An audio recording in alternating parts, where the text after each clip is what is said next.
Bapak Ibu yang dikasihi oleh Tuhan, saya ucapkan selamat pagi. Salam. Bersyukur kepada Tuhan jika pada pagi hari ini kita semua boleh bertemu kembali, boleh berkumpul bersama, boleh bersekutu di tempat ini untuk beribadah, memuji dan memuliakan nama Tuhan. Marilah ibadah pagi hari ini kita mulai. Sidang jemaat saya undang untuk bangkit berdiri. Mari kita memuji Tuhan dengan pujian penghormatan. Tuhan Allah kami.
Marilah kita habiskan ibadah pada minggu pagi ini dengan berkata, pertolongan kita adalah dalam nama Tuhan yang menjadikan langit dan bumi. Kasih karunia dan damai sejahtera dari Allah Bapa kita dan dari Tuhan Yesus Kristus menyertai kamu. Amin. Silakan.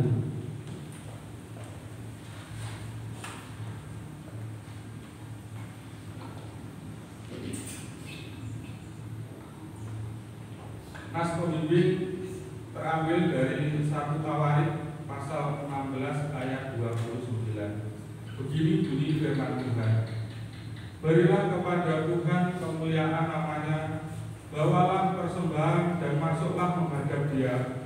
Sujudlah menyembah kepada Tuhan dengan berhiaskan kekudusan. Amin. Marilah kita masuk dalam doa pengucapan syukur dan pengakuan dosa. Mari kita berdoa.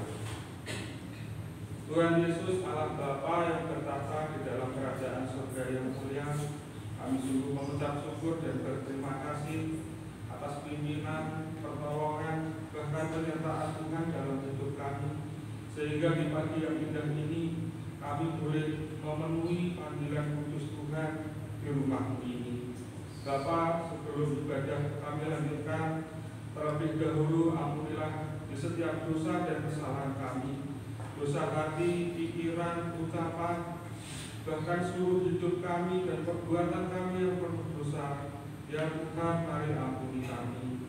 Bapa, kami juga memohon kiranya Tuhan menyucikan, menguduskan, bahkan melayakkan hati dan hidup kami, untuk kami boleh masuk dalam hadirat Tuhan melalui ibadah minggu pagi ini. Dan untuk akhirnya kami serahkan jam ibadah dari awal pertengahan hingga selesai hanya dalam pimpinan Tuhan. Dan hanya di dalam nama Tuhan Yesus kami berdoa. Amin. Kepada setiap orang yang mengaku dosa dan bertobat, disampaikan berita anugerah pengampunan seperti tertulis dalam kitab 1 Yohanes pasal 1 ayat 7 yang berbunyi, tetapi jika kita hidup di dalam terang sama seperti Dia ada di dalam terang, maka kita beroleh persekutuan seorang dengan yang lain, dan darah Yesus anaknya itu menyucikan kita daripada segala dosa. Berdasarkan firman Tuhan itu, sebagai pelayan Yesus Kristus, kami memberitakan bahwa pengampunan dosa telah berlaku dalam nama Bapa dan Anak dan Roh Kudus. Amin. Mari kita memuji Tuhan lagi dengan pujian Kuduslah Tuhan.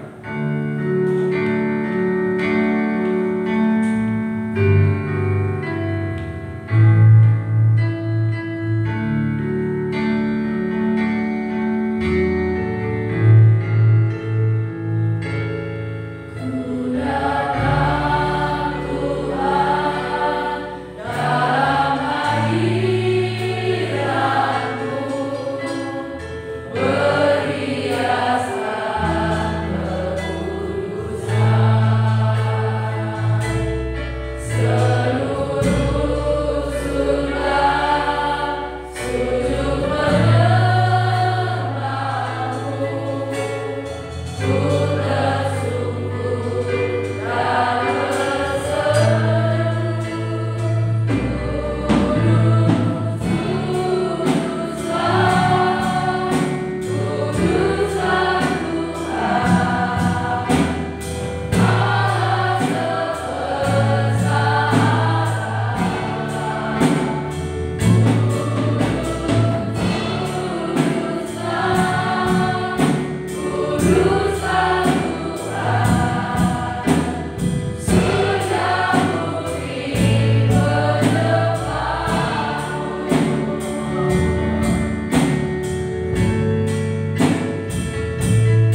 Saya akan membacakan ayat yang menjorok keluar, Bapak Ibu sekalian, ayat yang masuk ke dalam.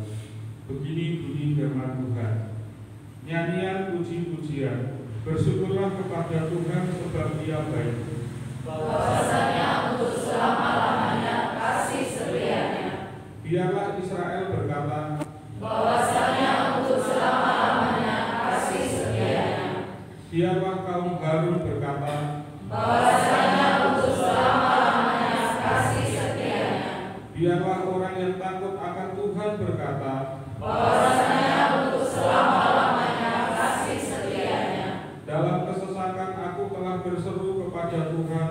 Tuhan telah menjawab aku dengan memberi kelegaan. Tuhan di pihakku, aku tidak akan takut. Apakah yang dapat dilakukan manusia terhadap aku? Tuhan di pihakku menolong aku.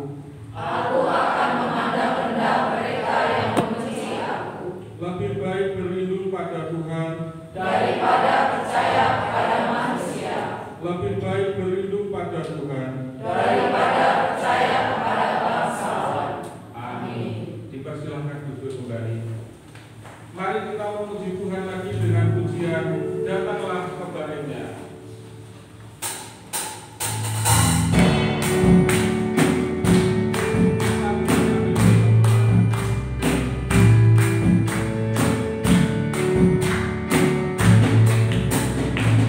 Datanglah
Terima kasih pada kesempatan pagi hari ini. Saya dan remaja di dalam Boro dapat diberi kesempatan untuk menyaksikan cinta kasih Tuhan berupa pujian yang mengatakan bahwa Tuhan Yesus adalah pilihan kita satu-satunya.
kesaksian yang memberkati sekali, kesaksian yang menyatakan Tuhan itu setia, Tuhan itu adil, Tuhan itu mengampuni dan menyucikan. Kiranya kesaksian tadi memberkati kita semua.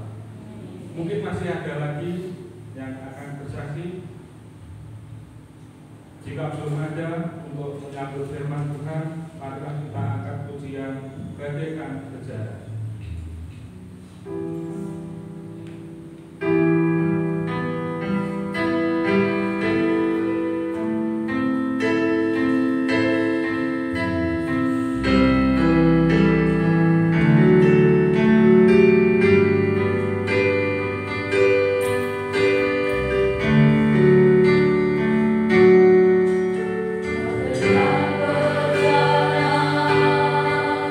Siap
senantiasa disempurnakan selalu, sehingga di dalam segala kehidupan kami selalu memuliakan nama Tuhan.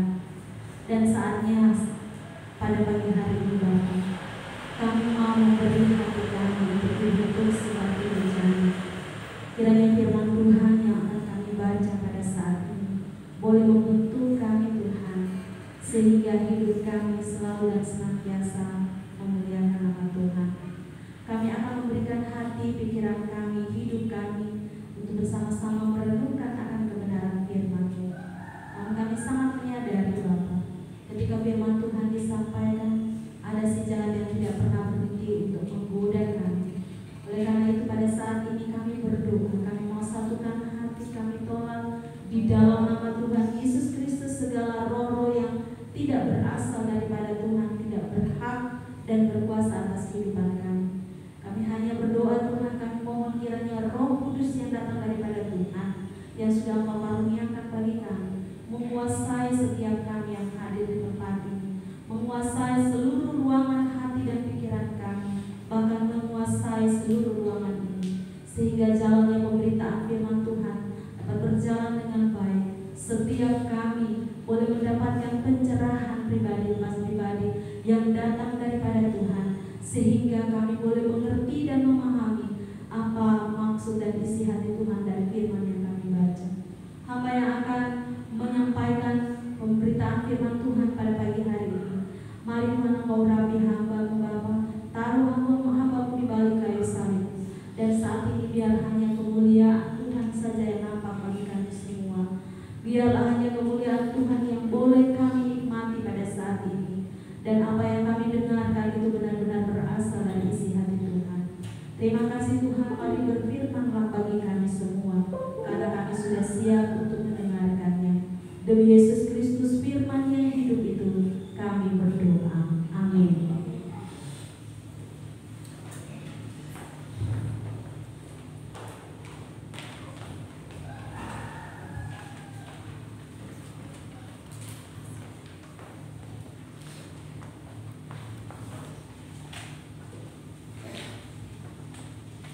Bapak Ibu yang diberkati oleh Tuhan Yesus Kristus, Shalom. Puji nama Tuhan.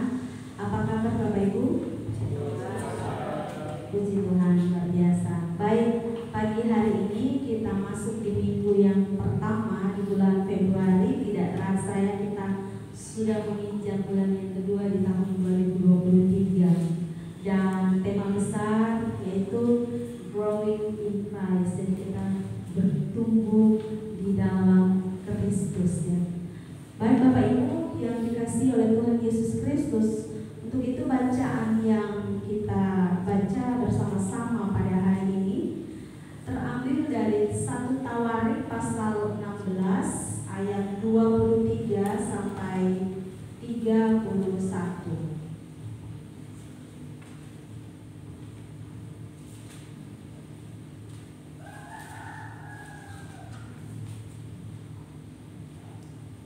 1 Tawarik pasal 16 ayat 23 sampai 31. Kita akan membacanya. Saya akan bacakan bagi kita semua dan Bapak Ibu silakan menyimak Alkitabnya masing-masing. 1 Tawarik pasal 16 ayat 23 sampai 31, demikian bunyinya. Bernyanyilah bagi Tuhan, hai segenap bumi. Kabarkanlah keselamatan yang daripadanya dari hari ke hari. Ceritakanlah kemuliaannya di antara bangsa-bangsa dan perbuatan-perbuatannya yang ajaib di antara segala suku bangsa. Sebab besar Tuhan dan terpuji sangat, dan lebih dahsyat Ia daripada segala Allah. Sebab segala Allah bangsa-bangsa adalah berhala, tetapi Tuhanlah yang menjadikan langit. Keagungan dan semarak ada di hadapannya, kekuatan dan sukacita ada di tempatnya.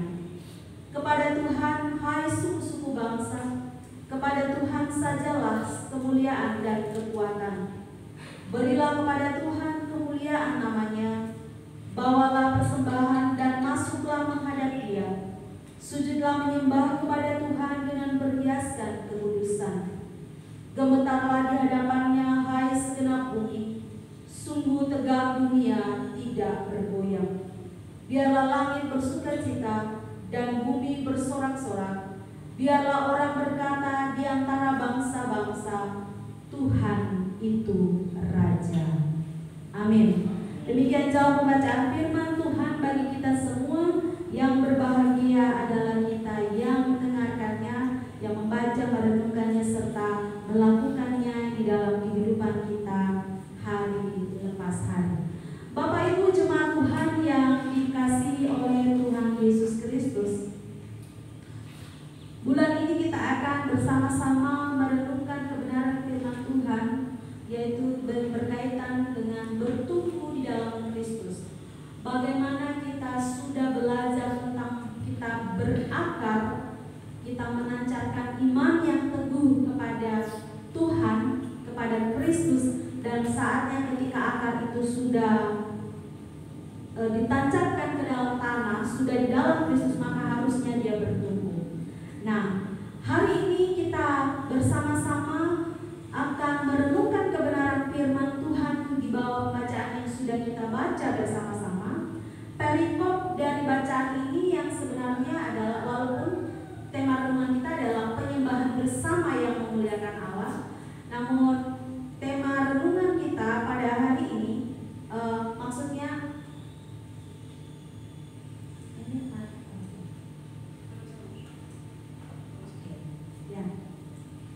tema renungan kita adalah penyembahan bersama yang memuliakan Tuhan. Namun sebelum kita merenungkan akan kebenaran firman Tuhan ini, saya mau mengajak Bapak Ibu,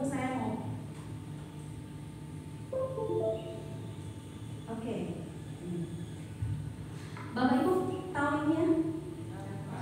Tahu Bapak Ibu ya? Bapak Ibu pernah masak di sini? Setiap hari Bu. Setiap hari ya. Saya dulu pertama kali waktu pelayanan, saya mau menceritakan waktu pelayanan di Kalimantan, melepaskan orang tua yang mandiri pertama kali itu langsung jauh dari orang tua, tidak ada sinyal, tidak ada putus hubungan semua, koneksi pun putus, bukan hanya cuma jauh tapi koneksi jaringan kita pun juga putus karena tidak ada jaringan. Jadi di sana saya mulai belajar memasak di sini. Sebelumnya di rumah tidak pernah mengalami, tidak pernah bersama di masak seperti ini. Jadi pengalaman saya waktu itu, saya nggak bisa memasak di tungku seperti ini. Cara nyusun kayunya itu kan ada triknya ya. Bagaimana caranya supaya ada udara oksigen yang bisa masuk sehingga api itu tetap berkobar, tetap nyala. Nah, saya pikir kalau saya buat api nggak nyala itu kurang kayu. Maka saya masukkan kayu, lama-lama dia berasap. Nah, berasap itu kan rumah Kalimantan pedalaman itu kan rumah dinding ya, rumah papan ya. Jadi kelihatan tuh asap dari rumah gembala, apalagi dia di atas bukit, kelihatan tuh berasap terus. Jadi jemaat kadang-kadang tanya, Ibu masak apa aja? Kok asapnya banyak, kayak ada masak sesuatu yang wow gitu. Saya bilang saya tidak masak apa-apa, saya masak air saja. Saya tidak bisa buat api ini untuk bisa menyala. Nah, dan menariknya saya juga punya pengalaman pertama ketika saya merasakan kedinginan. Di sana diajarkan kalau dingin Ibu buat tungku, buat api di tungku, kemudian tidur di depan tungku, gelar tikar di situ, buka tikar di situ, terus kemudian kita pakai selimutnya juga dari tikar, berguling di dalam tikar, lalu kakinya ini dihangatkan ke api. Yaitu orang-orang di sana caranya seperti itu. Jadi saya pertama kali mengalami situasi-situasi seperti itu di sana. Tetapi apa yang mau saya sampaikan di sini Bapak Ibu, ketika api itu, kayu itu dimasukkan, kalau dia dikeluarkan dia sendiri, dia tidak akan bisa menyala, tidak akan bisa mempertahankan nyala apinya itu dengan baik. Dia harus harus bersama-sama sehingga ketika ditumpuk dengan tepat maka bisa menghasilkan nyala api yang baik. Seperti yang saya katakan tadi, saya salah numpuk kayu api pun tetap dia nggak bisa menyala, yang ada cuma asap. Nah, Bapak Ibu yang diberkati oleh Tuhan Yesus Kristus, betapa pentingnya sebuah kebersamaan di sini. Karena ketika kayu itu walaupun dia sudah menyala berkobar, tapi ketika dia dilepaskan dari tumpukan api itu, kayu itu akan perlahan-lahan dia mati. Demikian pun juga kehidupan kita. Kita perlu yang namanya komunitas-komunitas yang saling membangun, saling memberi semangat, saling mengobarkan api kita, yaitu utamanya api di dalam Tuhan.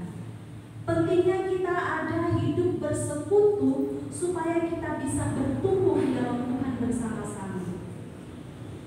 Kita akhir-akhir ini kita memang banyak tergoda dengan ibadah-ibadah secara online. Akhirnya kita menjauhkan diri dari persekutuan, tapi jujur saja kita tetap perlu dan butuh ada dalam komunitas-komunitas.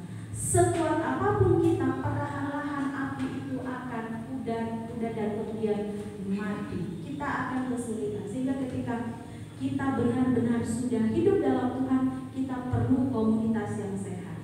Kita perlu komunitas yang sama-sama percaya, sama-sama membangun, sama-sama bisa bertumbuh dalam Tuhan.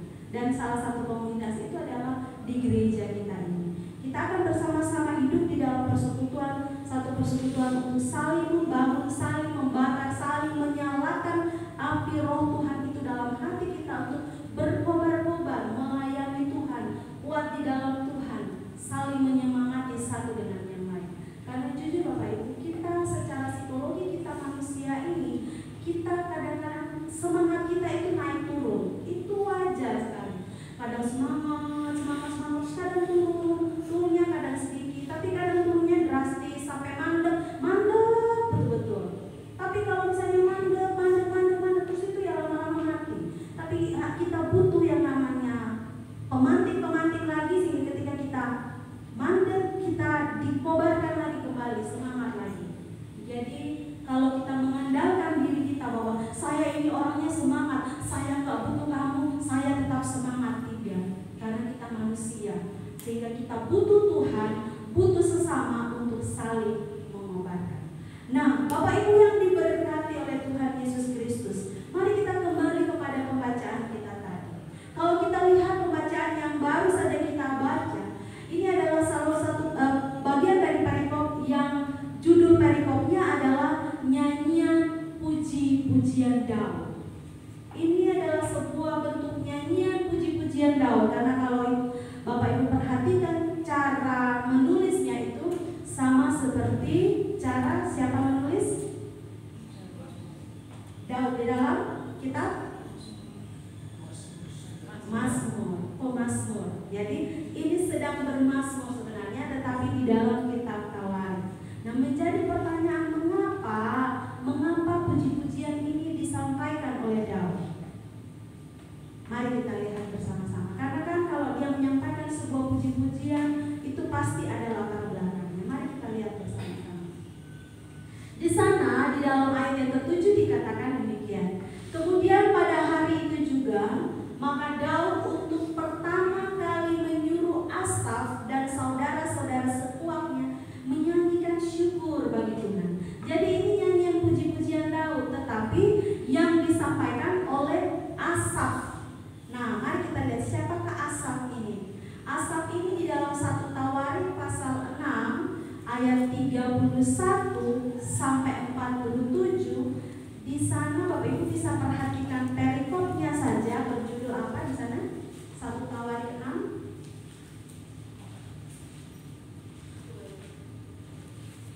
1 Tawarik 6 ayat 31 sampai 47. Perikopnya berjudul penyanyi-penyanyi di rumah Allah. Jadi Asaf ini adalah salah seorang penyanyi di rumah Allah.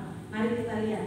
Penyanyi rumah Allah ini ada 3 orang kalau di dalam bacaan ini, yang berasal dari suku Lewi, yaitu yang pertama Heman di dalam ayat 33. Silakan satu orang pemuda baca. Asaf di dalam ayat 39 dan Etan ayat 44. Ada 3 orang pemuda, silakan membaca.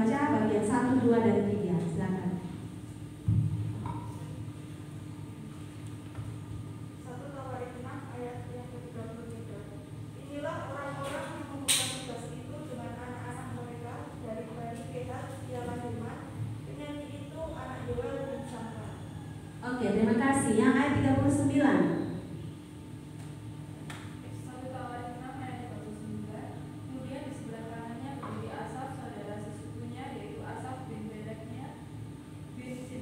Ya, terima kasih. Selanjutnya ayat 44. Suatu hari 6 ayat 44 di sebelah kiri berdiri dari Bani Merari saudara-saudara sesuku mereka Etan bin Yisir bin Abdi bin Maluk. Ya, terima kasih. Jadi ada 3 orang penyanyi. Sebelah satu nama Heman, yang sebelah kanannya adalah Asaf, dan yang sebelah kirinya adalah Etan. 3 orang penyanyi ini semuanya berasal dari suku Lewi. Ingat Bapak Ibu, Pak Marcel sudah pernah sampaikan bahwa suku-suku Lewi ini salah satu dari 12 suku bangsa Israel yang dipercayakan untuk melayani di rumah Tuhan. Jadi yang menyampaikan puji-pujian yang disampaikan oleh Daud ini juga tidak sembarang orang. Daud menunjuk orang yang memang benar-benar itu untuk pelayanan di rumah Tuhan, sehingga dia menunjuk si Asaf. Jadi Asaf ini juga dikatakan dia adalah kepala dari penyanyi-penyanyi itu. Itu di dalam 1 Tawarik pasal 16 yang kita baca, tapi di ayat 4 sampai ayat yang ke-5. Silakan coba Daniel bisa baca ayat 1 Tawarik 16 ayat 4 sampai ayat yang ke-5.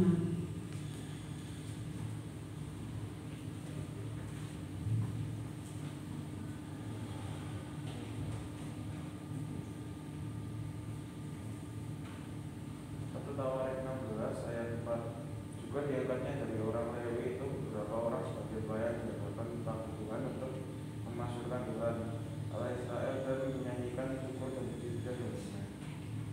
5. Kepala ialah Asaf dan sebagai orang kedua ialah Zakaria, lalu Yehiel, Semiramot, Yehiel, Matika, Eliab, Benaya, Obed-Edom, dan Yehiel yang harus memainkan gambus dan tetapi, dan Asaf harus memainkan teratak.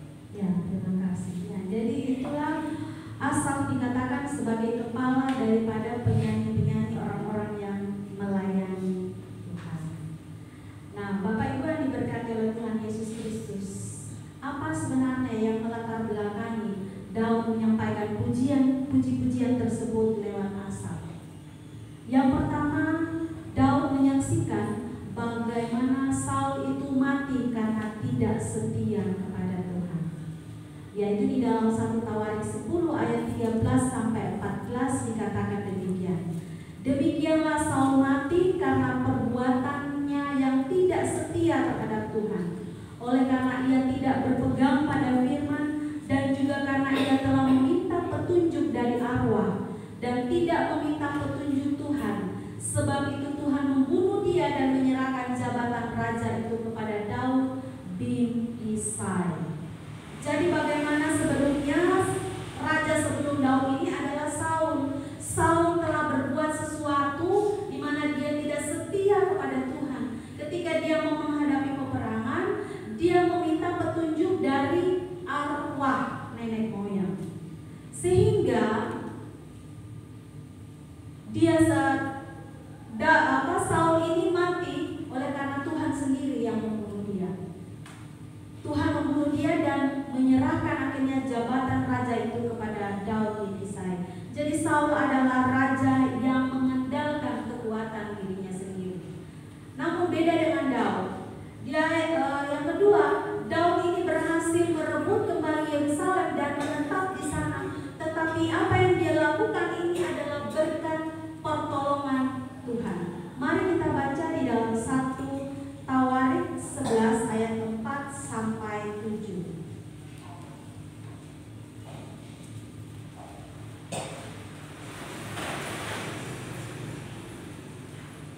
1 Tawarik 11 ayat 4 sampai ayat yang ke-7. Di sana dikatakan demikian. Lalu Daud dengan seluruh Israel pergi ke Yerusalem, yaitu Yebus, dan di sana orang Yebus adalah penduduk negeri itu. Penduduk Yebus berkata kepada Daud, "Engkau tidak sanggup masuk kemari." Tetapi Daud merebut kubu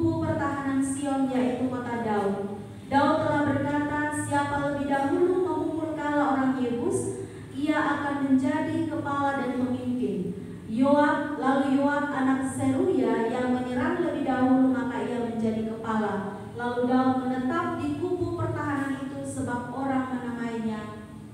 itu orang menamainya kota Daud. Nah, bandingkan dengan Yosua pasal 15 ayat 63. Mari kita lihat di dalam satu orang baca Yosua pasal 15 ayat 63.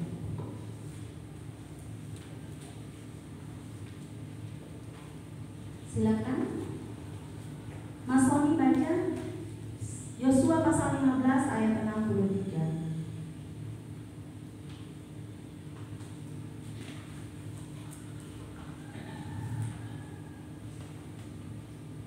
Yosua pasal 15 ayat 63. Tetapi orang Yebus penduduk kota Yerusalem tidak dapat dihalau oleh Bani Yehuda. Jadi orang Yebus itu masih tetap diam bersama-sama dengan Bani Yehuda di Yerusalem sampai sekarang. Oke, terima kasih. Kalau kita bandingkan kedua ayat ini, dikatakan di dalam Yosua pasal 15 itu orang Yebus penduduk kota Yerusalem tidak dapat dihalau oleh Bani Yehuda. Oleh karena itu, ketika Daud masuk ke Yerusalem, di sana orang-orang Yebus itu mengatakan di dalam ayat yang kelima itu dikatakan penduduk Yebus berkata kepada Daud, engkau tidak sanggup masuk kemari. Jadi orang Yebus ini mau mengatakan bahwa selama ini bangsa Yehuda belum pernah ada yang bisa masuk ke sini. Tetapi buktinya, oleh karena pertolongan Tuhan, Daud berhasil merebut kembali Yerusalem dan menetap di sana. Sesuatu yang tadinya tidak dapat direbut, tidak dapat ditembus, tetapi oleh karena pertolongan Tuhan, Daud bisa masuk dan merebut kembali. Ini bukti bahwa bagaimana Daud mengandalkan Tuhan dan Daud berhasil mengalahkan dan juga menembus orang-orang Yebus tersebut. Nah, yang ketiga, di sana juga dikatakan Daud ini berhasil memukul kala orang-orang Filistin bersama dengan kepala para pahlawan dan pahlawan yang mengiringnya. Ini kita akan melihat bagaimana Tuhan menyertai Daud di dalam 1 Tawarik pasal 11 sampai pasal yang ke-12. Ada bagian-bagian ayat yang sudah saya tulis di sini. Yang pertama, bagaimana Tuhan mengirimkan kepala triwira, yaitu ada Yasobam bin Hakmoni di dalam 1 Tawarik 11 ayat yang ke-11. Di sana dikatakan, inilah daftar para pahlawan yang mengiringi Daud. Yasobam bin Hakmoni, kepala triwira. Ia mengayunkan tombaknya dan melawan 300 orang yang tertikam mati dalam satu pertempuran. Ini orang-orang yang ada bersama-sama dengan Daud. Kemudian ada Eleazar, anak Dodo. Pasal 11 ayat yang ke-12 dikatakan, dan sesudah dia, Eleazar anak Dodo, orang Ahohi itu, ia termasuk ketiga pahlawan itu. Dan yang ketiga ada triwira, berarti ada 3 orang, tetapi yang 1 orang tidak disebutkan siapa namanya.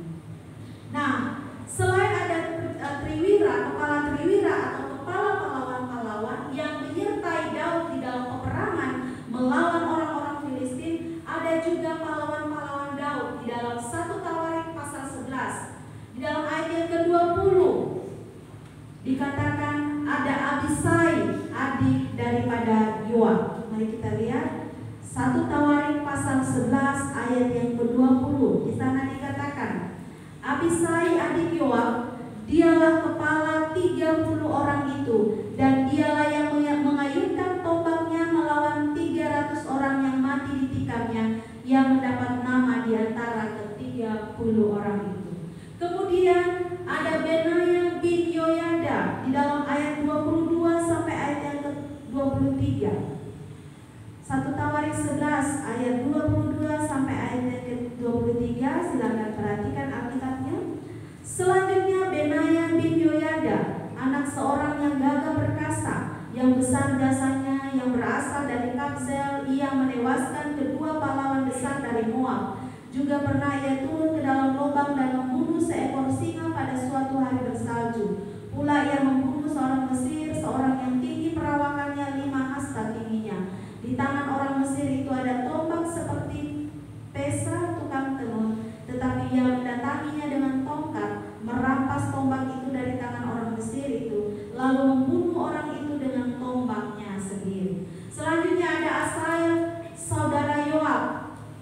dalam, dan juga Elhanan bin Dodo di dalam ayat 26 sampai ayat 47 itu, dan kawan-kawan. Itu semua adalah pahlawan-pahlawan daripada Daud. Judul perikopnya saja sudah jelas di dalam ayat yang ke-10 itu.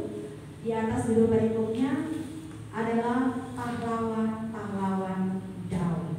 Jadi Bapak Ibu yang diberkati oleh Tuhan Yesus Kristus, bagaimana Daud ini adalah raja yang disertai oleh Tuhan, dan dengan penyertaan Tuhan itu sendiri, Tuhanlah yang mengirimkan orang-orang hebat ini bersama-sama dengan Daud berperang dan mengalahkan begitu banyak musuh-musuh. Jadi dia tidak sendiri, sama seperti kayu di dalam tungku tadi, dia tidak bisa menyala sendiri, tetapi dia butuh orang-orang yang komunitas yang betul-betul saling membangun. Dan Daud ini memiliki komunitas-komunitas di dalam peperangan, yaitu orang-orang yang punya satu hati, satu visi, mengemban tugas untuk berperang melawan musuh yang dimana yang dimaksudkan adalah musuh daripada Israel. Selain ada pahlawan-pahlawan, ada juga pengikut-pengikut Daud, dikatakan di Ziklag. Itu di dalam 1 Tawarik pasal 12. Mulai dari suku-suku, yaitu yang pertama yaitu orang Benyamin di dalam ayat 1 sampai ayat yang ke-7, 1 Tawarik pasal 12. Kita lihat di dalam ayat 1 sampai ayat yang ke-7 itu adalah orang-orang yang bersenjatakan panah dan sanggup melontarkan batu dan menembakkan anak-anak panah dari busur dengan tangan kanan atau tangan kiri.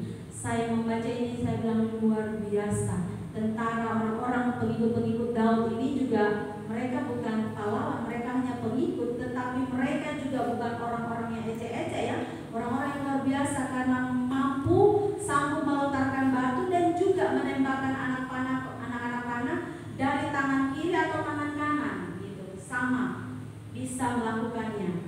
Kemudian yang berikut ada orang Gad, ayat 8 sampai ayat yang ke-9. Orang Gad ini adalah pahlawan-pahlawan yang gagah perkasa. Katakan, orang-orang yang sanggup berperang, yang pandai menggunakan perisai dan tombak, dan rupa mereka seperti singa dan cepatnya seperti kijang di atas pegunungan. Jadi Bapak Ibu, dalam peperangan ini juga ada orang-orang yang ahli di bidangnya. Ada yang ahli dalam panah, ada yang ahli menggunakan perisai, tombak, ada yang larinya seperti kijang, seperti itu. Dan juga ada orang-orang sebagian dari suku Manasye dalam ayat 20 sampai 22 ya. Pahlawan-pahlawan orang-orang Manasye ini adalah pahlawan-pahlawan yang gagah perkasa dan kepala dalam tentara. Mereka adalah pemimpin-pemimpin. Kemudian ada dari Bani Yehuda ayat 24. Di sana orang-orangnya Bani Yehuda ini adalah orang-orang yang mengangkat perisai dan tombak. Ada 6.800 orang yang siap untuk berperang. Dari Bani Simeon ayat 25 ada pahlawan-pahlawan yang gagah perkasa untuk berperang, ada 7.100 orang. Dari Bani Lewi ada 4.600 orang. Dari Bani Benyamin ada 3.000 orang. Kalau kita baca di bagian ini, di dalam Benyamin ini, di sana ada juga dikatakan bahwa mereka ini adalah saudara-saudara sesuku Saul, ada 3.000 orang, dan sampai pada waktu itu kebanyakan dari mereka masih tetap patuh kepada keluarga Saul. Bapak Ibu bayangkan, orang yang akan menjadi pengikut daripada atau tentara daripada Daud adalah orang-orang yang tadinya adalah yang masih patuh kepada musuh daripada Daud, yaitu Saul. Saul ini kan musuh, dan dia musuh sama Daud ya. Dia ingin membunuh Daud. Nah, tetapi orang-orang itu dikirim oleh Tuhan untuk membantu Daud, untuk menjadi tentara Daud di Hebron. Bisa saja mereka berkhianat, mereka bisa membunuh Daud karena mungkin dulu Saul tidak berhasil membunuh Daud, tetapi mereka bisa melakukan itu. Tetapi bersama dengan Tuhan, Tuhan mampu membawa orang-orang yang tadi adalah musuhnya, tetapi akhirnya sekarang menjadi orang-orang atau tentara dari Daud di Hebron, yaitu di dalam ayat yang ke-29. Karena Saul ini dari Bani Benyamin, dia dari suku Benyamin. Jadi di sana dikatakan ada 3.000 orang yang akhirnya juga menjadi tentara Daud. Dan di dalam ayat yang ke-30 ada 20.800 orang pahlawan yang gagah perkasa, orang-orang yang kenamaan di antara puak-puak mereka. Di dalam ayat 31 ada suku Manasye, suku yang setengah itu ada 18.000 orang yang ditunjuk dengan disebut namanya untuk pergi mengangkat Daud menjadi raja. Dari Bani Isakar ada di ayat 32, orang-orang yang mempunyai pengertian tentang saat-saat yang baik sehingga mereka mengetahui apa yang harus diperbuat orang Israel. 200 orang kepala dengan segala saudara sesukunya yang dibawa perintah mereka.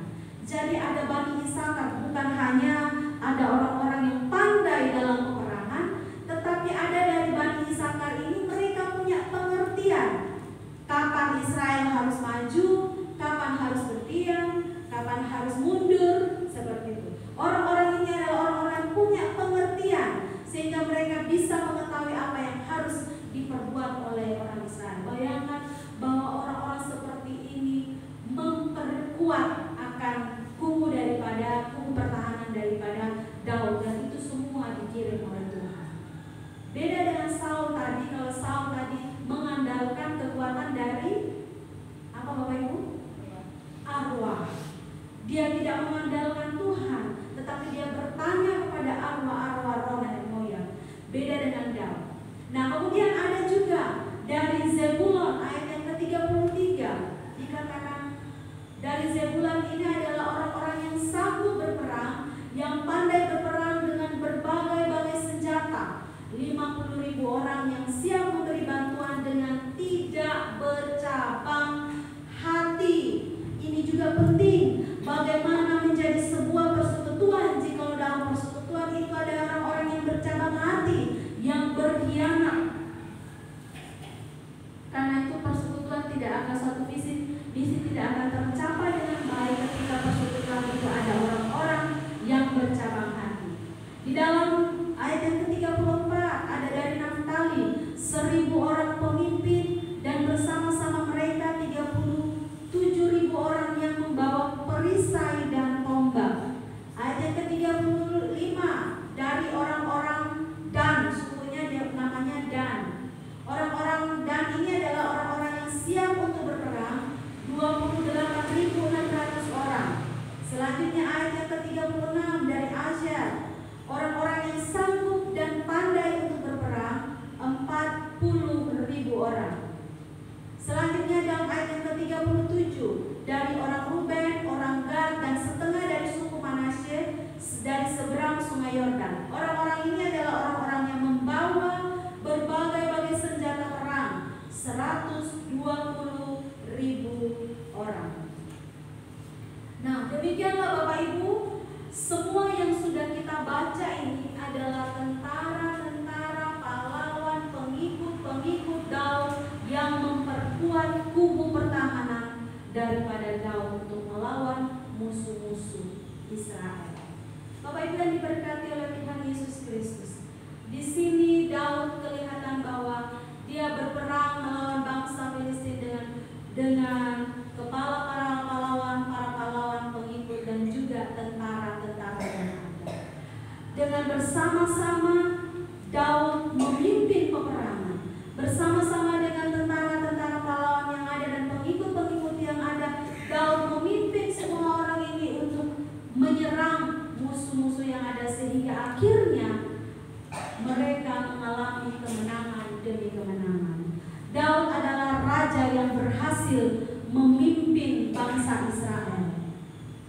Namun Bapak Ibu yang diberkati oleh Tuhan Yesus Kristus, tidak hanya memimpin peperangan, tetapi Daud juga di sini dia peduli terhadap tabut Allah. Kalau kita masih ingat, di tanggal 31 Desember kemarin kita juga berbicara tentang Ebenezer, di mana di sana juga sempat saya singgung bahwa tabut Allah akhirnya ditaruh di Kiryat Yearim.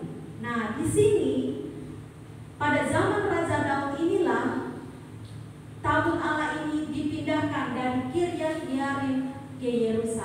di dalam 1 Tawarik pasal 13 ayat 15. 1 Tawarik pasal 13, 1 Tawarik pasal 13 dan pasal yang ke-15. Kalau kita lihat di perikopnya saja, pasal 13 dikatakan tabut dipindahkan dari Kiryat Yearim. Selanjutnya pada pasal 15 dikatakan tabut dipindahkan ke Yerusalem. Nah, apa yang terjadi ketika tabut ini dipindahkan? Ada yang terjadi, yaitu di mana ada orang yang bukan bagiannya, yaitu namanya Uza dan Ahio, ya, Uza dan Ahio. Mari kita lihat Uza dan Ahio yang akhirnya membawa tabut itu. Ya, Bapak Ibu bisa memperhatikan di dalam pasal 13, yaitu di dalam ayat yang ke-7, kita baca sampai ayat yang ke-10. Silakan satu orang baca bagi kita semua. Silakan dari Bapak Ibu juga boleh, selain pemuda-pemudi. Silakan yang dan bacaannya. 1 Tawarik 13 ayat yang ke-7 sampai ayat yang ke-9. 10. Mereka menaikkan tabut Allah itu ke dalam kereta yang baru dari rumah Abinadab, sedang Uza dan Ahio mengantarkannya kereta itu. Daud dan seluruh orang Israel menari-nari di hadapan Allah dengan sekuat tenaga, diiringi nyanyian, kecapi, gambus, rebana, terancam, dan nabi. Ketika mereka sampai ke tempat pengirikan Kidon, maka Uza mengulurkan tangannya memegang tabut itu. Karena lembu-lembu itu tergelincir, maka bangkitlah murka Tuhan terhadap Uza, lalu ia membunuh dia. Oleh karena Uza telah mengulurkan tangannya kepada tabut itu, ia menari di sana di hadapan Allah. Amin. Ya, terima kasih. Jadi Bapak Ibu, siapakah Uza dan Ahio yang membawa tabut Allah ini? Mereka, kalau kita lihat, mereka keturunan dari orang-orang Benyamin. Sehingga ketika mereka membawa tabut Allah, sebenarnya itu bukan tugas mereka. Yang menjadi tugas mereka untuk membawa tabut Allah ini sebenarnya adalah tugas dari suku-suku Lewi. Sehingga nanti pada akhirnya Daud mengatakan untuk supaya tabut ini jangan lagi disentuh oleh orang lain, tetapi biarlah orang Lewi yang mengangkat tabut ini dan membawanya sampai di Yerusalem. Mari kita lihat di dalam 1 Tawarik pasal 15 ayat yang kedua. Silakan satu orang baca bagi kita dengan suara yang lantang. Bapak-bapak boleh membacanya bagi kita. 1 Tawarik pasal 15 ayat yang kedua. Ketika itu berkatalah Daud, janganlah ada yang mengangkat tabut Allah selain dari orang Lewi, sebab mereka lah yang dipilih Tuhan untuk mengangkat tabut Tuhan dan untuk menyelenggarakannya sampai selama-lamanya. Amin. Ya, terima kasih. Jadi sempat berbuat kesalahan, yaitu di mana diangkat oleh suku Benyamin, yaitu Uza dan Ahio, tetapi akhirnya diangkat oleh orang-orang dari suku Lewi. Daud memerintahkan untuk jangan lagi yang ada yang mencoba-coba mengangkat tabut Tuhan itu, karena itu bukan tugas mereka. Nah, Bapak Ibu yang diberkati oleh Tuhan Yesus Kristus, akhirnya ketika Daud mengalami pengalaman demi pengalaman, bagaimana bersama Daud memimpin dalam kebersamaan ini, membawa tentara-tentara dan juga suku-suku bangsa bertugas sesuai dengan tugasnya masing-masing. Daud tidak hanya sampai di situ, tetapi Daud juga memimpin bangsa Israel untuk mengarahkan pujian dan penyembahan kepada Tuhan. Sehingga Daud ini menyampaikan puji-pujian kepada Allah secara bersama-sama dengan bangsa Israel. Di dalam bacaan yang kita baca, yaitu di dalam ayat yang ke-23 sampai ayat yang ke-31. Sebenarnya itu sudah dimulai dari ayat yang ke-7. Mulai dari ayat yang ke-8 dikatakan, bersyukurlah kepada Tuhan, panggilah namanya, perkenalkanlah perbuatannya di antara bangsa-bangsa. Ya, mulai dari ayat yang ke-23 mulai bacaan kita dikatakan, bernyanyilah bagi Tuhan, hai segenap bumi, kabarkanlah keselamatan yang daripadanya dari hari ke hari. Ceritakanlah kemuliaannya di antara bangsa-bangsa dan perbuatan-perbuatannya yang ajaib di antara segala suku bangsa. Sebab besar Tuhan dan terpuji sangat, dan lebih dahsyat Ia daripada segala Allah. Sebab segala Allah bangsa-bangsa adalah berhala, tetapi Tuhanlah yang menjadikan langit. Kita tidak akan mendapatkan apa yang dimaksudkan oleh Daud di dalam nyanyian puji-pujian ini jika kita tidak tahu latar belakang daripada apa yang sudah dialami oleh Daud. Bagaimana Daud ketika dia mau berperang, dia bertanya kepada Tuhan, Tuhan, apakah aku harus maju untuk melawan bangsa ini? Tuhan bilang maju, maka Daud maju. Jadi kalau Bapak Ibu bisa membaca ulang, mempunyai waktu baca keseluruhan bagian Tawarik ini, kemudian kita mendapatkan satu gambaran yang jelas. Ketika ada lagi datang orang-orang yang mau menyerang, dia tanya, Tuhan, apakah aku harus maju? Tuhan bilang jangan maju, tetapi buatlah lingkaran. Ada banyak hal yang Tuhan sampaikan di sana, dan Daud mengikuti perintah daripada Tuhan. Bahkan dikatakan ada bangsa Filistin yang ketika terpukul kalah, mereka meninggalkan Allah-Allah dalam bentuk berhala-berhala itu, dan mereka lari meninggalkan suku bangsa Israel. Sehingga oleh karena itu yang dilihat oleh Daud, sehingga dia katakan di dalam ayat yang ke-26, sebab segala Allah bangsa-bangsa adalah berhala, tetapi Tuhanlah yang menjadikan langit. Daud tidak sedang memimpin bangsa Israel ini hanya berperang, tetapi juga Daud juga sebagai seorang raja, dia memimpin bangsa Israel untuk mengerahkan penyembahan dan pujian, memuliakan nama Tuhan. Jadi Bapak Ibu bisa membayangkan bersama-sama bagaimana dia berhasil dalam satu persekutuan itu, berhasil merebut Yerusalem, berhasil memukul kalah bangsa-bangsa Filistin dan berbagai suku-suku bangsa Israel, tetapi juga dia berhasil membawa bangsa Israel ini kembali kepada Tuhan, menaikkan puji-pujian kepada Tuhan. Bapak Ibu yang diberkati oleh Tuhan Yesus Kristus, kita butuh yang namanya sebuah komunitas dan persekutuan yang saling membangun dan saling mendukung satu sama lain.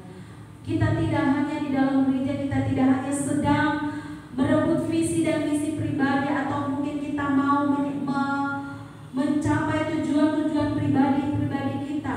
Kita tidak hanya diarahkan bagaimana kita mencapai supaya kita menjadi orang yang diberkati oleh Tuhan, tetapi kita juga sedang diarahkan untuk bersama-sama menyembah dan memuliakan nama Tuhan.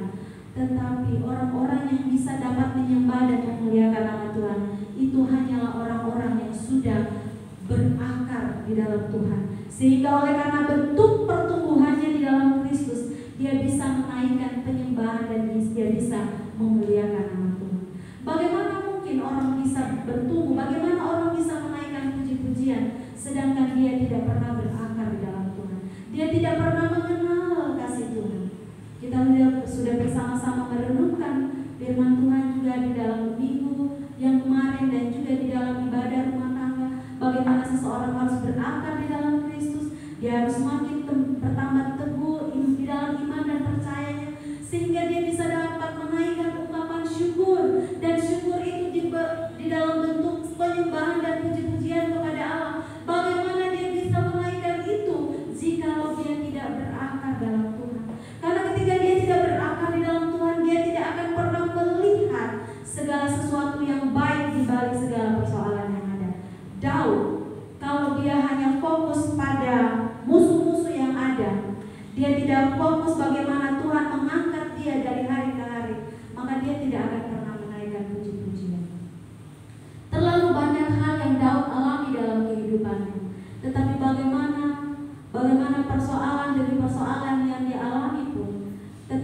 dia mengarahkan hatinya, dia dapat memuji Tuhan. Dia tetap katakan bahwa Tuhan adalah gembalamu yang baik, kalau dikatakan dalam Mazmur 123. Dan begitu banyak puji-pujian yang disampaikan oleh Daud. Bapak Ibu yang diberkati oleh Tuhan Yesus Kristus, orang-orang yang dapat bersama-sama menyembah dan memuliakan Tuhan hanyalah orang-orang yang sudah berakar di dalam Tuhan. Sudahkah Bapak Ibu berakar di dalam Tuhan? Maukah Bapak Ibu terus bertumbuh bersama-sama di dalam Tuhan? Maka di dalam sebuah persekutuan ini jangan kita bercabang hati. Kadang-kadang Bapak Ibu, kita benar berada dalam satu komunitas gereja ini, tetapi kadang kita belum sungguh-sungguh berakar di dalam Tuhan. Kenapa? Kadang-kadang menurut pengamatan saya dari satu tempat ke satu tempat, gereja memang adalah tempat yang paling subur digoda oleh iblis. Karena di sanalah tempat orang gampang dibuat cekcok, sangat gampang. Dan orang-orang yang hanya cuma beragama Kristen dan tidak berakar sungguh-sungguh akan mudah dikasih pemantik untuk terbakar emosinya dan kemudian terjadi cekcok. Tetapi kalau orang-orang yang sudah berakar di dalam Tuhan, sudah mengenal kasih Kristus dengan sungguh-sungguh, tidak mungkin mudah terbakar oleh emosi atau ada pemantik. Ada orang-orang yang memang ditempatkan Tuhan menjadi pemantik-pemantik. Coba perhatikan, yang suka adu domba, yang suka lapor hal-hal yang gak penting-penting. Bagaimana kita bisa menyembah bersama? Bagaimana kita bisa bertumbuh bersama dalam satu komunitas? Saya dan Pak, kami sedang menggumuli untuk di tempat ini bisa ada yang namanya kelompok tumbuh bersama, KTB, untuk menjadi sebuah kelompok tumbuh bersama, untuk mengarahkan jemaat bisa menyembah Tuhan bersama, memuliakan Tuhan bersama dalam satu komunitas yang terkecil. Itu saja kami butuh pergumulan. Karena di dalam perkembangan, di dalam perjalanan kami belum bisa menemukan satu dengan yang lain yang bisa saling menjaga rahasia temannya. Yang ada adalah ketika dibongkar rahasia teman, kehidupan masa lalunya, kehidupan yang tidak baik, yang ada adalah diceritakan. Itu yang masih menjadi pergumulan. Jujur, ini ngomong jujur-jujuran saja, di dalam gereja belum mendapatkan orang-orang yang sungguh-sungguh berakar dalam Tuhan. Karena kalau orang itu dia sungguh-sungguh menautkan akarnya kepada Tuhan, dia akan berfungsi sebagaimana yang Tuhan ingin kita lakukan. Dia menjadi sahabat bagi yang lain. Dia menjadi orang-orang yang saling meneguhkan dan menguatkan iman-iman daripada sesama rekan, sesama temannya, sesama kelompoknya. Yang bersahabat, yang berkeluarga saja masih saling bocor-bocoran. Tidak akan pernah bisa kita ada dalam suatu kelompok tumbuh bersama jika ini masih terjadi. Bapak Ibu yang diberkati oleh Tuhan Yesus Kristus, kita sedang diarahkan di dalam renungan ini. Daud sedang mengarahkan kita untuk kita bisa menaikkan puji-pujian dan penyembahan bersama kepada Allah. Firman Tuhan sedang mengarahkan kita untuk melakukan hal itu, yaitu melalui kelompok-kelompok yang akan kita lakukan.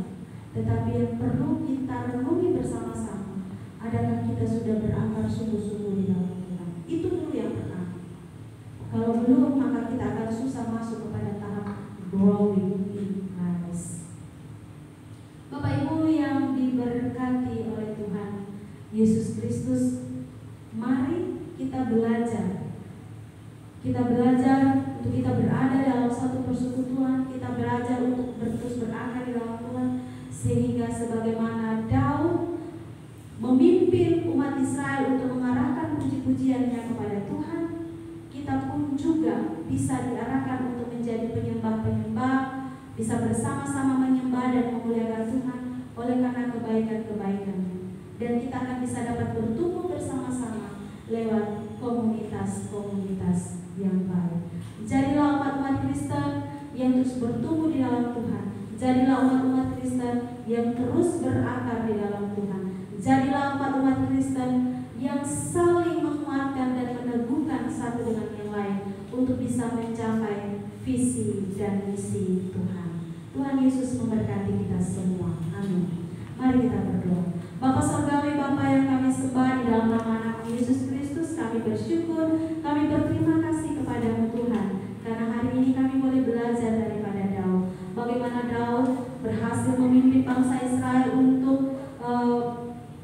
memerangi bangsa Filistin dan juga musuh-musuh orang Israel yang ada di sekitar.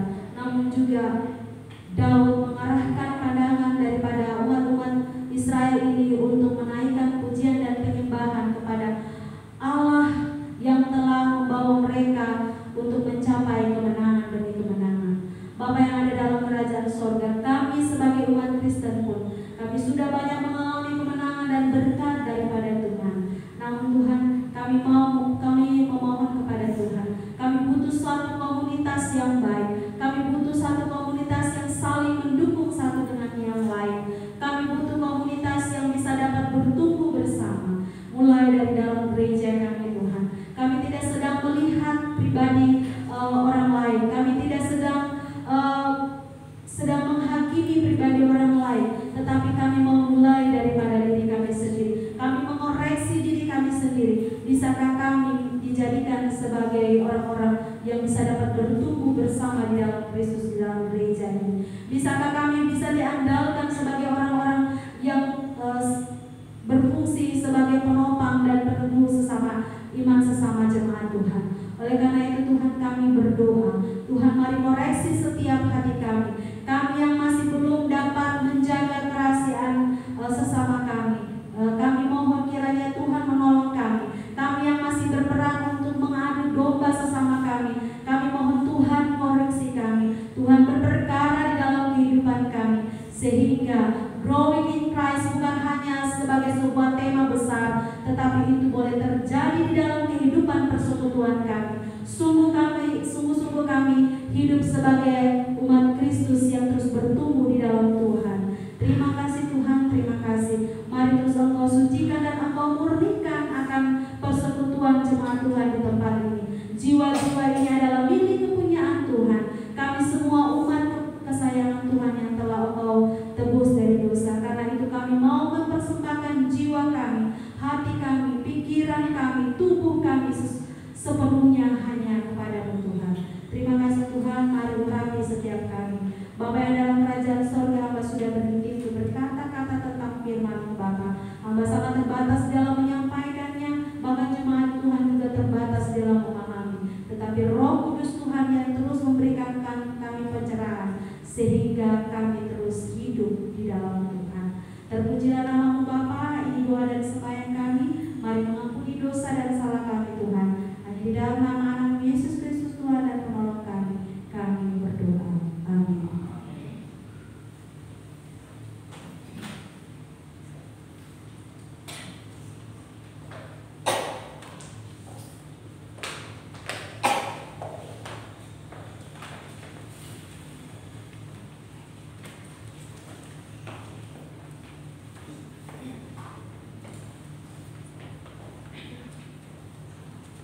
Sungguh indah firman yang disampaikan oleh hambanya. Kiranya itu semua boleh menjadi makanan rohani, boleh menjadi berkat rohani bagi kita semua. Dan kiranya Tuhan juga memberkati hambanya yang telah menyampaikan firman. Amin. Jemaat, saya undang untuk bangkit berdiri. Bersama dengan umat Tuhan di segala tempat, marilah kita memperbarui iman percaya kita dengan mengucapkan pengakuan iman rasuli. Aku percaya kepada Allah, Bapa yang Maha Kuasa, Bapa langit dan bumi, dan kepada Yesus Kristus, Anaknya yang tunggal Tuhan kita, yang dikandung daripada Roh Kudus, lahir dari anak darah Maria, yang menderita sengsara, di bawah pemerintahan Pontius Pilatus, disalibkan, mati dan dikuburkan, turun ke dalam kerajaan maut. Pada hari yang ketiga, bangkit pula dari antara orang mati,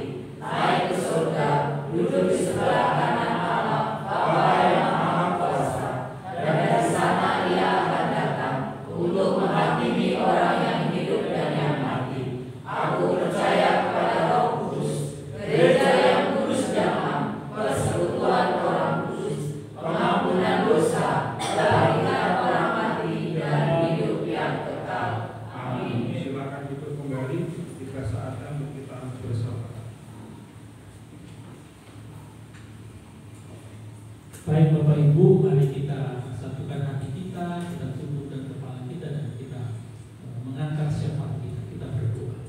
Terima kasih Tuhan Yesus Kristus untuk kebaikan-Mu di dalam hidup kami. Karena pagi ini kembali kami dalam kekuatan dan kesegaran yang baru untuk kami datang memuji, menyembah dan meninggikan nama-Mu yang kudus. Kiranya Tuhan berkenan menerima setiap puji-pujian yang kami naikkan. Kiranya Tuhan berkenan menerima setiap ungkapan syukur yang kami juga naikkan di hadapan hadirat Engkau ya Tuhan.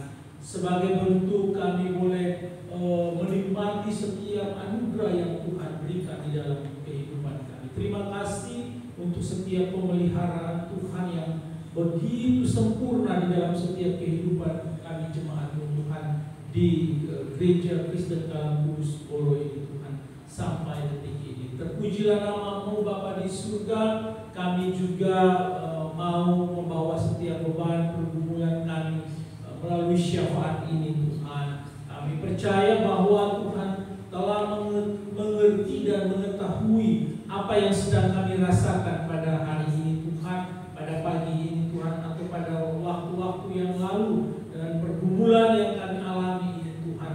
Dengan percaya bahwa hanya Tuhanlah yang sanggup menolong kami. Hanya Tuhanlah yang sanggup memberikan kami solusi di dalam setiap kami menghadapi pergumulan yang ada.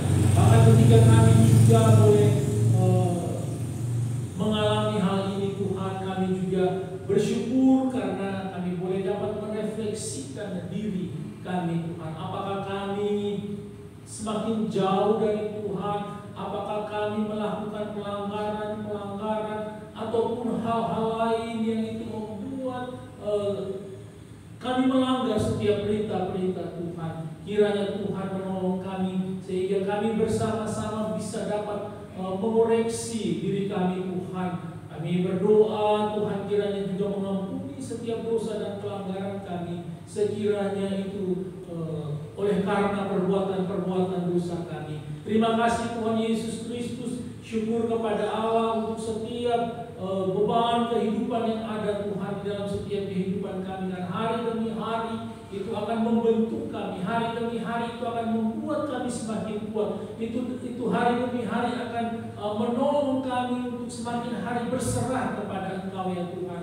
Karena kami sadar kami tidak akan pernah mampu untuk dapat menyelesaikan setiap persoalan yang ada. Tuhan, bagian kami adalah percaya. Tuhan, bagian kami adalah melayani Engkau. Tuhan, bagian kami adalah memberikan yang terbaik kepada Engkau. Tuhan, bagian kami adalah terus memberitakan kebenaran-kebenaran Tuhan. Dan bagian Tuhan, maka Tuhan akan melakukannya di dalam setiap kehidupan kami. Tuhan menolong kami menyelesaikan setiap persoalan pergumulan yang sedang kami hadapi Tuhan. Terima kasih Tuhan Yesus Kristus. Dan pada pagi ini kami mau meletakkan dan menyerahkan semua beban-beban ini Tuhan. Karena kami percaya hanya Engkau yang mampu mengangkatnya, menyelesaikannya, dan memberikan kami kelegaan. Terima kasih Tuhan Yesus, terpujilah nama-Mu pada pagi ini juga. Kami mau menyerahkan hamba-hamba-Mu yang bersuka cita oleh karena berjumpa dengan hari ulang tahunnya. Baik itu Pak Marsidi dan juga Saudari Lia Tuhan yang tanggal 1 dan tanggal 4 boleh bersuka cita oleh karena kembali berjumpa dengan pertambahan usia di tahun ini. Tuhan memberkati sehingga hari demi hari juga dalam kehidupan Tuhan yang terus bertumbuh di dalam Engkau ya Tuhan. Mari memberkati baik Pak Sidik maupun Lia Tuhan dalam setiap pekerjaan mereka, dalam setiap kegiatan-kegiatan mereka, dalam setiap pergaulan-pergaulan mereka. Biarkanlah melalui hamba-Mu ini nama-Mu dimuliakan dan ditinggikan. Kami juga berdoa bagi jemaat-Mu yang mungkin berjumpa dengan hari ulang tahun pernikahannya. Tuhan menolong mereka sehingga mereka boleh dapat bersama-sama dengan keluarga bersyukur oleh karena pemeliharaan Tuhan atas rumah tangga hingga detik ini. Terima kasih Tuhan Yesus. Pagi ini juga kami bersyukur dan berterima kasih untuk beberapa hari yang lalu anak-anak live-in dari SKK Bandung boleh hadir di tempat ini, tinggal bersama-sama dengan jemaat, dan biarlah kami boleh dapat hidup bersama-sama dengan mereka, dan mereka juga dapat banyak belajar dari setiap kehidupan jemaatmu di tempat ini. Mereka telah sampai dimanapun, dan kiranya Tuhan menolong setiap aktivitas kegiatan mereka, dan kami menyerahkan masa depan mereka ke dalam tangan pengasihan Tuhan. Kami juga berdoa dan menyerahkan anak-anak kami di dalam pendidikannya Tuhan, dari SD sampai ke perguruan tinggi. Tuhan memberkati mereka sehingga mereka juga boleh dapat menggapai apa yang mereka cita-citakan. Tuhan menolong orang tua untuk terus memberikan semangat, mendorong sehingga anak-anak kami boleh juga terus dapat menikmati bangku pendidikan hingga sampai selesai. Bahkan terlebih daripada itu, orang tua juga bertanggung jawab untuk mendorong anak-anak agar bisa terus bertumbuh di dalam Engkau ya Tuhan, sehingga kerohanian mereka semakin hari menjadi dewasa di dalam Tuhan. Terima kasih Tuhan Yesus Kristus. Kami juga bersyukur dan berterima kasih Tuhan untuk setiap alat-alat yang ada di dalam gereja saat ini Tuhan. Kiranya setiap alat-alat ini dipergunakan untuk hormat dan kemuliaan bagi nama-Mu yang kudus, dipakai untuk memuji, menyembah serta meninggikan nama-Mu. Mari memberkati dan memberkati setiap jemaat-Mu yang juga sudah terus mendoakan bagi pertumbuhan perkembangan gereja di tempat ini. Tuhan Yesus menolong. Kami juga berdoa dan menyerahkan anak-anak sekolah minggu. Rencananya kami akan mengadakan Paskah bersama. Tuhan menolong. Biarkanlah anak-anak ini juga boleh dapat menikmati berkat kebenaran firman Tuhan. Karena melalui anak-anak kecil inilah banyak sekali orang tua diselamatkan, banyak sekali orang tua boleh mendengarkan Injil keselamatan dari Tuhan Yesus. Mari kami berdoa, setiap rencana kegiatan ini kami serahkan ke dalam tangan pengasihan Tuhan. Terima kasih Tuhan Yesus Kristus. Tidak lupa juga kami berdoa bagi seluruh gereja di Indonesia, gereja Kristen dalam Kudus dari Sumatera sampai Papua. Tuhan memberkati hamba-hamba Tuhan yang melayani di sana. Tuhan memberikan kekuatan, kemampuan, kesehatan. Tuhan menolong bersama-sama juga dengan majelis, jemaat, bahkan pengurus di setiap pos-pos pelayanan. Tuhan memberkati sehingga diberikan kesatuan hati untuk bersama-sama bergandengan tangan untuk melayani Engkau. Kami juga berdoa dan menyerahkan gereja Kristen dalam Kudus yang ada di wilayah Blitar ini. Tuhan memberkati Pak Buyung sebagai ketua wilayah dan setiap seksi bidang pelayanan lainnya. Tuhan memberkati baik bidang misi, baik bidang pemberdayaan, baik bidang kerohanian, dan juga bidang kerohanian lainnya. Tuhan, kami berdoa dan menyerahkan setiap hamba-hamba-Mu yang Tuhan sudah tempatkan di dalam pelayanan yang ada di wilayah Blitar. Terima kasih Tuhan, kami menyerahkan setiap hamba-hamba Tuhan yang melayani di pos-pos pelayanan dan gereja-gereja dewasa di wilayah Blitar. Biarkanlah juga kami boleh dapat bersinergi dengan gereja-gereja lain untuk memberitakan Injil keselamatan sehingga banyak jiwa mendengarkan tentang Engkau lalu menjadi percaya. Terima kasih Tuhan Yesus Kristus. Terpuji-pujilah nama-Mu Tuhan. Tidak lupa juga kami menyerahkan bangsa dan negara kami. Kiranya Tuhan menolong bangsa kami, Tuhan memelihara bangsa kami. Bahkan kami berdoa untuk setiap mereka yang berniat untuk memecah belah kesatuan negara Republik Indonesia. Kami berdoa Tuhan gagalkan semua rencana mereka. Kami menyerahkan juga persiapan untuk pemilihan umum di tahun 2024 serentak. Tuhan menolong setiap warga negara Indonesia biarlah dapat memilih 10 dengan hati nuraninya yang luhur, dan sampai ini semua ditunggangi oleh apapun itu bentuknya Tuhan, sehingga itu dapat menghancurkan kebersamaan kesatuan di negara ini Tuhan. Terima kasih, terpujilah nama-Mu Bapa. Kami menyerahkan semua doa pergumulan kami ke dalam tangan pengasihan Tuhan, dan kami percaya Tuhan akan menjawabnya tepat pada waktunya. Di dalam nama Tuhan Yesus Kristus, Tuhan dan Juru Selamat kehidupan kami, Juru Syafaat kami, yang juga sudah mengajarkan kami berdoa. Bapa kami yang di surga, dikuduskanlah nama-Mu, datanglah kerajaan-Mu, jadilah kehendakmu di bumi seperti di surga. Berikanlah kami pada hari ini makanan kami yang secukupnya. Dan ampunilah kami akan kesalahan kami, seperti kami juga mengampuni orang yang bersalah kepada kami.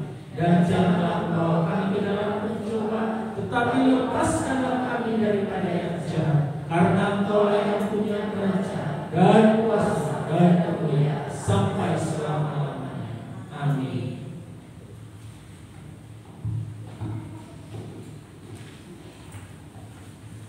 Terima kasih Bapak Marsial yang telah memimpin dalam doa syafaat. Kiranya Tuhan memberkati. Amin.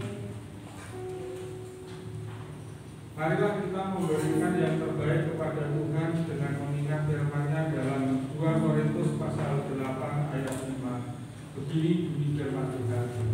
Mereka memberikan lebih banyak daripada yang kami harapkan. Mereka memberikan diri mereka pertama-tama kepada Allah, kemudian oleh karena kehendak Allah juga kepada kami. Amin. Untuk pujian pengiring sakjane aku Derek Gusti dan petugas pemedia kantor Koliter Ibu Ruti.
Sehingga banyak jiwa yang Tuhan boleh mendengarkan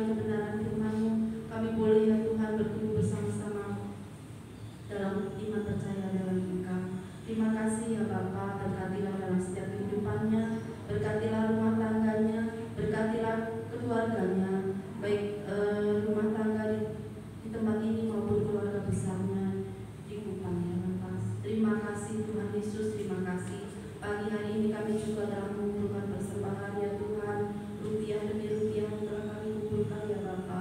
Sucikan dan kuduskan ya Bapa. Biarlah setiap tangan yang telah memberi ya Bapa, Kau juga akan memberkati melalui usaha dan pekerjaan yang telah Kau percayakan bagi jemaatku di tempat ini ya Bapa. Terus ya Tuhan, pakai setiap anak-anakmu ini untuk terus mengelola sehingga kami boleh ya Tuhan memberikan ucapan syukur kami melalui persembahan pada pagi hari ini. Terima kasih Bapa di surga, terima kasih. Jika sebentar kami akan pulang ke rumah kami masing-masing, Tuhan Yesus kami memohonkan pertolongan dari Engkau ya Bapa. Berkati setiap anak-anakmu, sertai dalam perjalanan hingga kami boleh tiba di rumah kami masing-masing. Kami membawa berkat yang dari Engkau dengan penuh sukacita. Terima kasih Bapa di surga, terima kasih. Kami menyerahkan ya Tuhan setiap anak-anakmu hingga kami boleh berjumpa kembali ya Tuhan pada kesempatan yang akan datang. Kami boleh beribadah kepada Engkau. Terima kasih Tuhan Yesus. Inilah doa kami, ucapan syukur kami, inilah ibadah kami. Di dalam nama Tuhan Yesus Kristus Allah kami yang hidup, kami sudah berdoa. Amin. Terima kasih doa kiranya Tuhan memberkati. Jemaat juga silakan untuk berdiri. Di akhir ibadah ini, marilah kita pujikan pujian doxologi, puji Allah Bapa dilanjut doa berkat oleh hambanya dan disambung kata jemaat oleh Ibu Guru kita. Puji Allah Bapa Tuhan.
Bapak Ibu yang diberkati